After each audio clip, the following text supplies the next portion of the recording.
What's up guys? Welcome back to Toon Duelists. You guys voted, you wanted to see an Exodia deck profile, and today you get your Exodia deck profile. Now I'm super excited to show this classic to you, but before we dive right into it, I maybe have to clear up some things. This is not a profile about the new fusion monster and all the Millennium monsters, even though we already did a profile about that one. It's really great, go check that out. But no, this deck is all about drawing until you assembled all 5 pieces of Exodia and obliterate your opponent.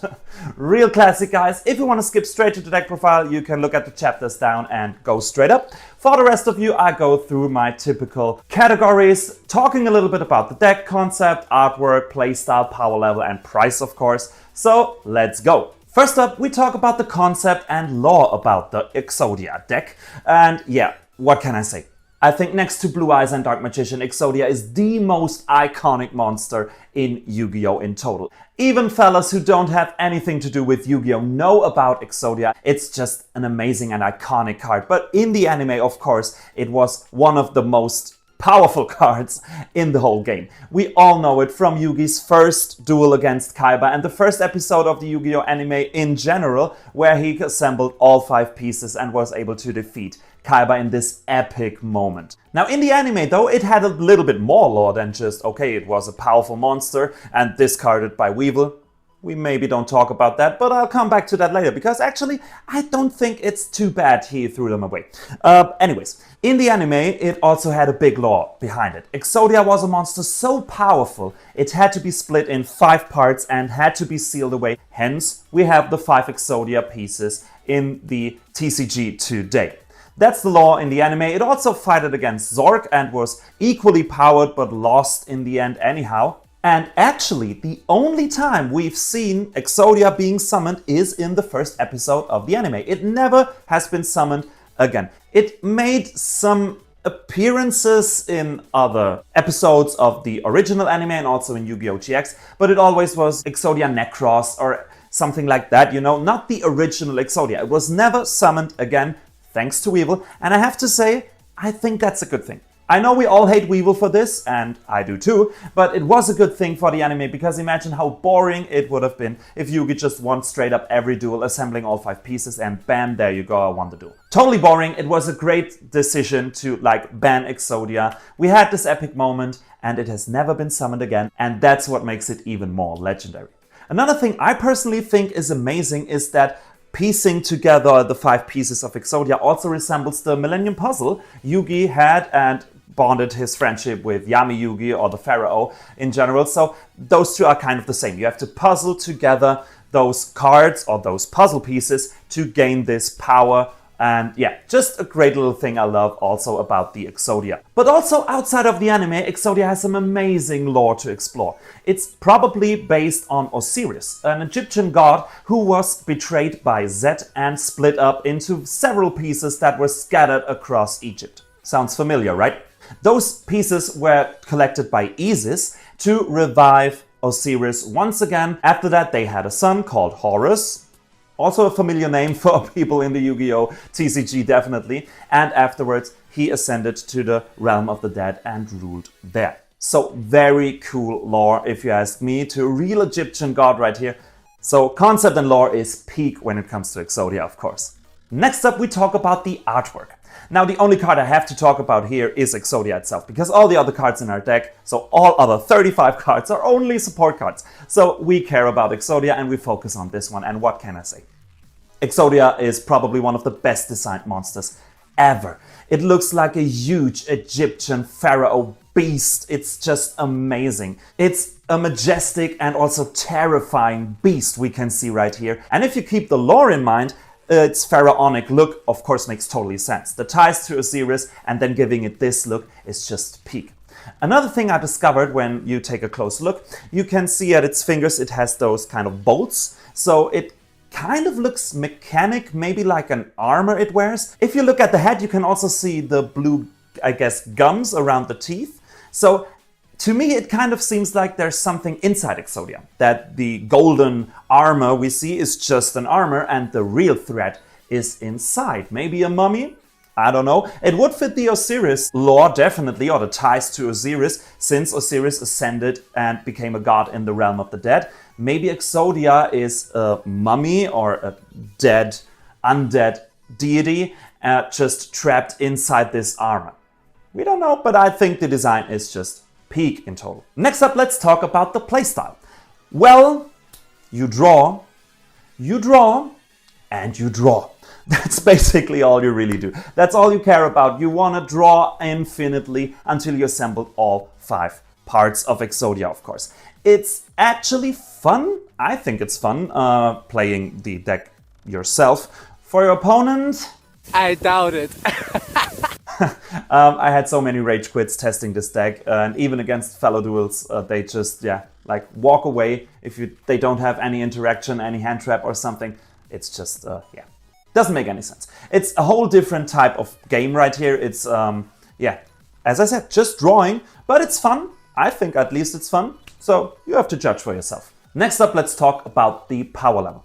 This is obviously a fun deck. It's nowhere near competitive because it's not guaranteed, obviously, that you draw Exodia, even if you go uninterrupted. If this would be a thing, you know what would be played at tournaments, right? I'd say out of 10 duels, you maybe assemble Exodia 1 to 2 times, maybe, and that's probably generous. It barely comes up. You can just draw cards. If you have too many Exodia parts in your starting hand, it's already over. If you don't draw in your library, it's over. So there are so many ways to end this deck. And we didn't even talk about hand traps. It dies to draw, it dies to ash, it dies to imperm. If your library gets impermed, you're done. It dies to any spell negate. It's completely vulnerable. You can only play this on a fun level, that's for sure. But of course, you have to say, it's the ultimate flex to end a duel with the 5 pieces of Exodia. Am I right? And finally, let's talk about the price. You can get all of those cards in my deck profile for 50 to 60 bucks. I think that's actually pretty good, but of course it's a really bad deck. So you have to keep in mind if you want to spend that much, but I would advise you, go check your collection. You might have some cards of the deck still laying around from back in the day, like Magical Mallet, for example, and the other ones can be assembled for a cheap price. No card exceeds the magical $10 line, I've set for myself at least, and not even the $5 line most of the times. Of course, if you want an Exodia head, like super rare or something, obviously you have to pay, but you can get those really cheap too. And if you have a card store around the corner where they have these big boxes with each card 10 cents or 5 cents or something, go through them. Take 2 hours, look through those boxes, and I'm sure you'll have half of the deck for, I don't know, like $15 maybe. So really cheap deck right here. And guys, that's it for the categories, and let's dive right into the deck profile. Alright guys, as always, we start with the monsters, and the first one we run is obviously Exodia, the Forbidden One.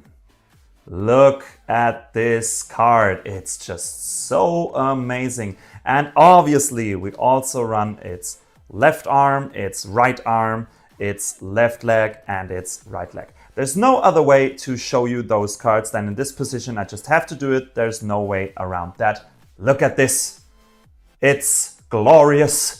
I guess you know what it does. If you assemble those 5 cards, you win the duel, and that's the whole point. Obviously, you only want to run each card once. Exodia is limited. Next up, we talk about our most important monster actually to get to Exodia, which is 3 copies of Royal Magical Library. This card is super important for this deck. You just have to run this and you have to get to it as soon as possible, because this card has the effect that each time a spell is activated, you place a spell counter on this card. When that spell resolves, max 3, and you can remove 3 spell counters to draw a card. Not a once per turn. This is your most important draw engine in here. You just have to run 3. You have to get to this as soon as possible. And the other monster we run is 1 copy of Camouflage. Still not sure if I pronounced that right, but yeah, also a pretty good card. As a pendulum effect, it has the effect that if you have no cards in your extra deck, which, spoiler alert, we don't, you can destroy this card and then draw a card. Also, it can be normal summon a set and must be special summoned by having no cards in your extra deck except Camouflage, and you can special summon it only once per turn this way. and if this face-up card in the monster zone leaves the field, you banish it. Its draw effect is obviously amazing, and if you activate it, it's a spell, so great for our library, obviously. But yeah, running more than one doesn't make any sense. It's a hard once per turn, and keep in mind you don't want to special summon it. We talk about that when we get to the spells, but you don't. You really don't want to. And guys, that's already it for the monsters. For the spells, we start things off with 3 copies of Magical Citadel of Endymion. Amazing field spell and a definite 3-off right here. It has the effect that each time a spell card is activated, you place a spell counter on this card when that spell resolves. And if a card with a spell counter or spell counters is destroyed, you place its spell counters on this card. And once per turn, if you would activate a card effect by removing a spell counter or counters from a card you control, you can remove that many spell counters from this card instead. And if it would be destroyed, you can remove a spell counter from it instead. Now, this is just great for your library. It also gains counters, and you can use 3 of those for your library. Amazing card. It's a once per turn, but a soft once per turn. That's why we run 3. You can just switch them out and have this effect 3 times. So yeah, amazing card and a definite 3-off right here. Next up, a little surprise. We run 3 copies of Toon Table of Contents. You may ask why. It's pretty simple, because this card has a very simple effect. It is, you add a Toon card from your deck to your hand. That's it. No once per turn, no nothing. You can just add Toon Table of Contents, then add another Toon Table of Contents, and then add another Toon card. So you just resolve 3 spells right here, no restriction. That's why it's so amazing in this deck. And if you activated your first, you search the second, you search the third, and with the third, you search the next card, which is 1 copy of Toon Bookmark. This card has the effect that you can add a Toon world or a card that mentions it from your deck to your hand, except itself, and the rest doesn't bother us, but it is a hard once per turn. So we only run 1 to search the final card, which is obviously Toon World. I guess you know what it does. You just pay 1,000 life points to activate it. It's another spell to activate. It's a double-edged sword. You have to keep it on your field, which can cause problems. But yeah, it's just another spell to activate. And this line just gets you through 5 spells, 5 counters on your library. And this is why we play those 5, and you just have to. No way around it. The next 6 cards are also an amazing draw engine, probably the best in the whole game at the moment. And the first card we need for it is 3 copies of Cursed Bamboo Sword. Amazing equip spell right here. It has the effect that the equipped monster gains 0 attack. But you can also target another Bamboo Sword card you control, return it to the hand, and if you do, the equipped monster can attack directly this turn. Why is this so important? You need bamboo equip spells, we'll talk about that in a moment. And the other great thing about it is if you have 2 bamboo swords equipped to your library, you can bounce 1 Cursed Bamboo Sword and just activate it again. So you gain more spell counters. That's the whole thing, and that's the whole point right here. Amazing card, definitely a 3-off. And the reason it is a 3-off is actually the next one, which is Golden Bamboo Sword. Just have to play this one. It's an amazing card with the simple but powerful effect that if you control a Bamboo Sword equip spell, draw 2 cards. Also, no once per turn. This is probably the best draw card we have in this deck and the best in all of Yu-Gi-Oh! Probably. Of course, the conditions are meh, but just free draw 2, this is a pot of greed. Amazing card, definitely a 3-off. Next up is a more commonly but also amazing draw card we have, and we run 3 copies of Upstart Goblin. Obviously, we do. You draw a card, your opponent gets 1,000 life points. The life points gained for your opponent even benefits us. We'll talk about that in a moment. Yeah, just another draw, amazing card, definitely a 3-off. The next card we run is 2 copies of Magical Mallet. A real classic. I remember when we all used to play this because we thought this card was so good. In this deck, it is kind of. I'm kind of on the fence right here because on the one hand, first of all, what does it do? Of course, I just assume you know. It shuffles any number of cards from your hand into the deck and you draw the same number of cards. So it just helps you to adjust your hand. But you go -1, which is obviously for a draw deck not the best. But adjusting your hand is heavily needed because you have to start with a library, otherwise you're screwed. So I've been testing with 3, but since it doesn't give you any benefits, you don't go plus, you go minus even. it's just like, nah, I don't know about this card. I went great with 2, and I would advise you to do the same. And the last spell cards, or the last few, we have some left, are all one-offs. We run 1 copy of Double Summon right here. It has the effect that you can just conduct 2 normal summons set this turn, not just 1. This is obviously amazing for our library. If we draw into the second copy, which we will eventually, and we have this one, we can just summon in our library. It's a spell, it gains counters, amazing card, but 1 is obviously enough. Next up, we also run 1 copy of Spell Power Grasp. Also an amazing card for this deck, with the effect that you can target a face-up card on the field that you can place a spell counter on, and place a spell counter on that target, and then you can add a Spell Power Grasp from your deck to your hand. Sounds great, and now you might ask, why not play 3? You can add them, right? But you can only activate 1 of them per turn. It's a hard once per turn, so playing multiple doesn't make any sense. You thin out your deck, yes, but you can't activate those cards. They're dead in the hand, so only run 1. That's what I would advise you to do. Next up, we also run 1 copy of Dark World Dealings. Also, very easy effect. Each player draws a card and each player then discards a card. Very easy, you just draw another one and you discard. Now you might ask, why do you want to discard? Give me a moment, I'll tell you why. Because we have another card that lets us discard, which is Magical Stone Excavation. With the effect, discard 2 cards, target a spell in your graveyard and add it to your hand. To add back, let's say, your Golden Bamboo Sword is amazing. And of course you have to discard for it, but this isn't a problem because what you want to discard are your arms and legs of Exodia. And why, you may ask, you need them in your hand, right? Not necessarily, because we have the next card, which is Dark Factory of Mass Production. It lets you target 2 normal monsters in your graveyard and add them to your hand. So you can just add back your 2 arms, 2 legs, whatever. And yeah, that's the great thing about this one. You can also have some dead spell cards in your hand that you can discard for those, obviously. Let's say you've drawn into Toon Bookmark too soon. Or you have already drawn into Toon World and then draw into Bookmark. You can't use Bookmark, so you can also discard this one. So it's not like you always have to discard your Exodia pieces, but you can with your mass production, and that's why this card is so important, but 1 is obviously enough. Now, if you've watched this far, you might ask, where are the pots? We only run 1 pot actually, and it is Pot of Duality. It's the only one that really makes sense. Prosperity doesn't make sense because you can't draw.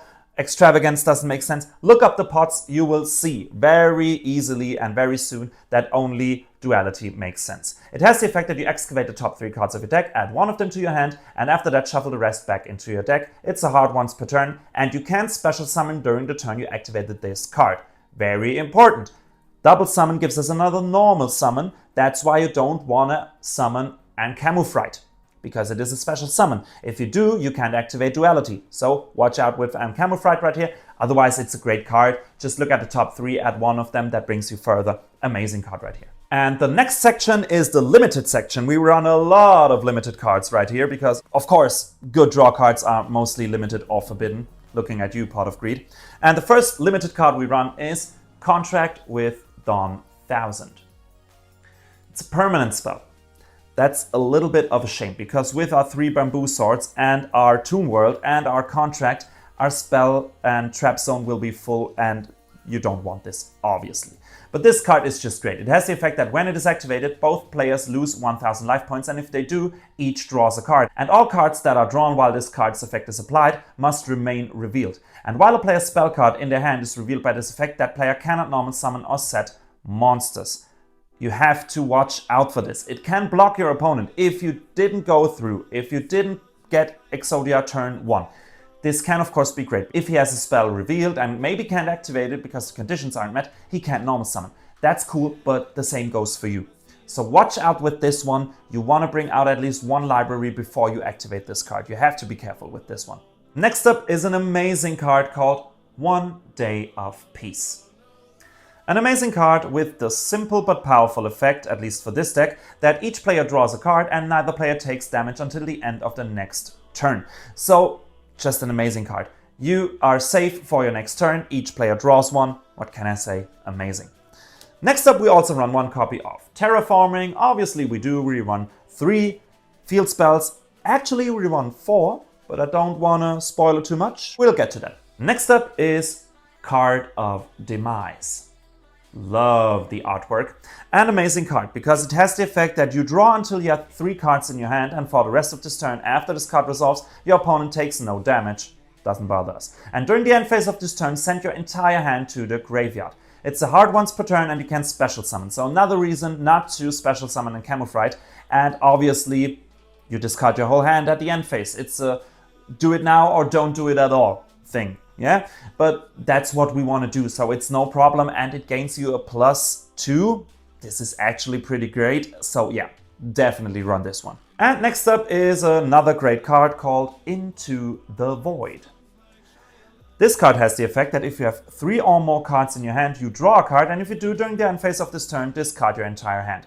So just a free draw basically, discarding your hand. Yeah, if we didn't get Exodia, we can discard our entire hand because most of the time we're done anyways. And the final card of this deck and the 4th field spell is of course Chicken Game. Also a card that can save you completely because this one has the effect that the player with the lowest LP takes no damage. And since you raise your opponent's LP with your Upstart Goblin, for example, you most of the time will be the one with the least life points. Then you have also Toon World, which you pay for 1000 life points for. So pretty great. Also, the turn player can pay 1000 life points to activate one of these effects. Draw a card, destroy this card, or your opponent gains 1000 life points. And neither player can activate cards or effects in response to this effect's activation. So yeah, it's just a free draw for you. What can I say? It keeps you safe even. Amazing card. You have to run this. And guys, since we run no extra deck, that's it for the main deck and for the deck profile in total. Alright guys, that's it for today's video. I really hope you enjoyed. If you did, definitely leave a like and a subscription. This would really help us a lot. One small click for you means the world to us, of course. Then obviously, if you want to get the full Exodia experience, don't forget to check out the test hand video as well as the Nexus-Replays so you see how this deck really performs and how it really works, what you have to watch out for when playing this deck. So guys, until next time, have a good one.